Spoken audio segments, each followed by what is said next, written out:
going to criticize a deal that has been very successful in giving us access to Iranian facilities that we never had before, then he should tell us what his alternative would be. But it's like his plan to defeat ISIS. He says it's a secret plan, but the only secret is that he has no plan. So we need to be more precise in how we talk about these issues. People around the world follow our presidential campaigns so closely, trying to get hints about what we will do. Can they rely on us? Are we going to lead the world with strength and in accordance with our values? That's what I intend to do. I intend to be a leader of our country that people can count on, both here at home and around the world, to make decisions that will further peace and prosperity, but also stand up to bullies, whether they're abroad or at home.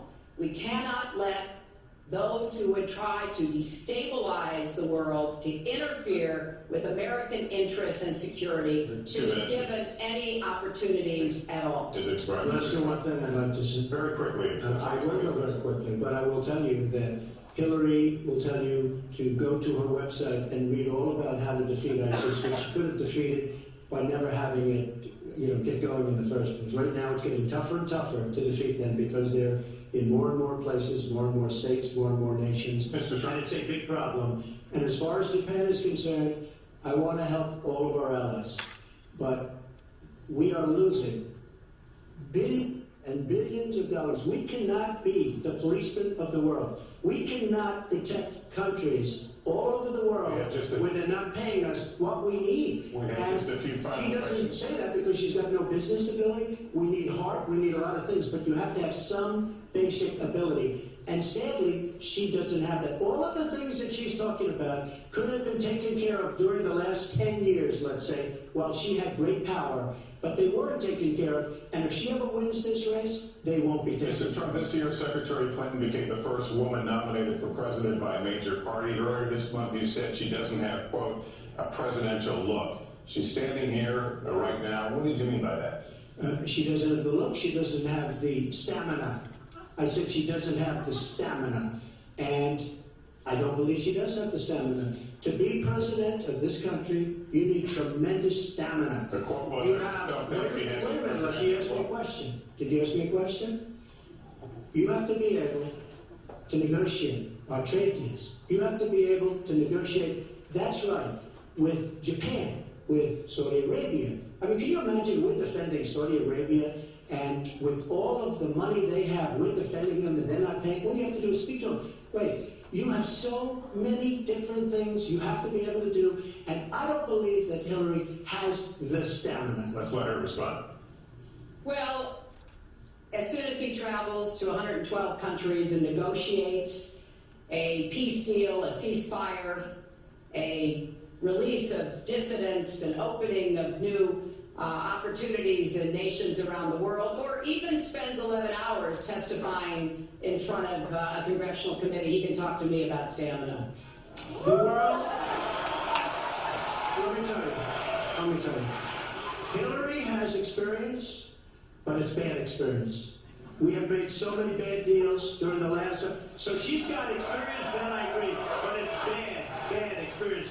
Whether it's the Iran deal that you're so in love with, where we gave them $150 billion back, whether it's the Iran deal, whether it's anything you can name, you almost can't name a good deal. I agree. She's got experience, but it's bad experience. And this country can't afford to have another 4 years of that kind of experience. We are at the final question. One thing, Oscar, is, he tried to switch from looks to stamina, but this is a man who has called women pigs, slobs, and dogs, and someone who has said pregnancy is an inconvenience to employers, who has said women don't deserve equal pay unless they do as good a job as men.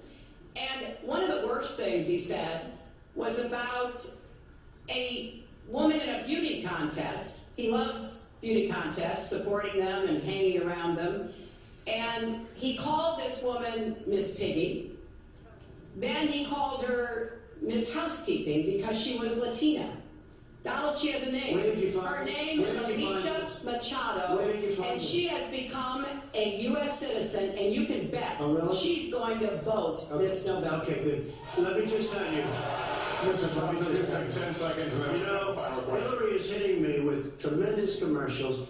Some of it's at an entertainment, some of it's at somebody who's been very vicious to me, Rosie O'Donnell. I said very tough things to her, and I think everybody would agree that she deserves it, and nobody feels sorry for her. But you want to know the truth? I was going to say something extremely rough to Hillary, to her family, and I said to myself, I can't do it. I just can't do it. It's inappropriate. It's not nice. But she spent hundreds of millions of dollars on negative ads on me, many of which are absolutely untrue. They're untrue and they're misrepresentations.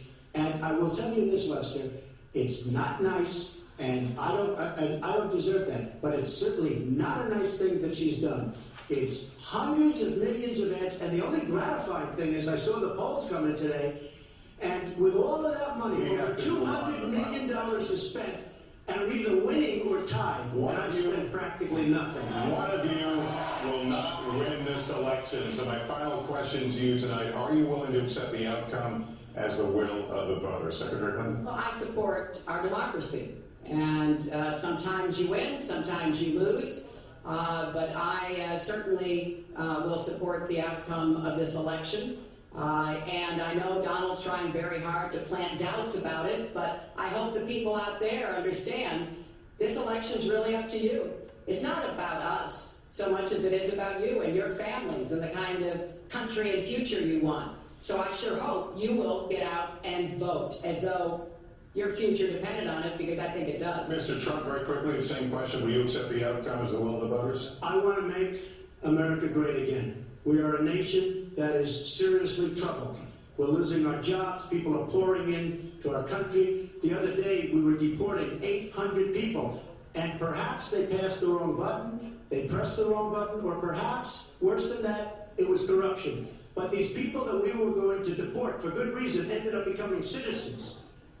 Ended up becoming citizens. And it was 800, and now it turns out it might be 1,800, and they don't even know. Will you accept Look, that? here's the story. I want to make America great again.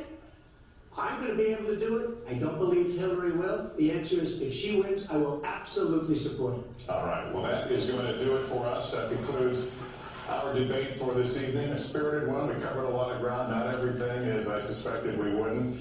The next presidential debates are scheduled for October 9th at Washington University in St. Louis and October 19th at the University of Nevada, Las Vegas. The conversation will continue.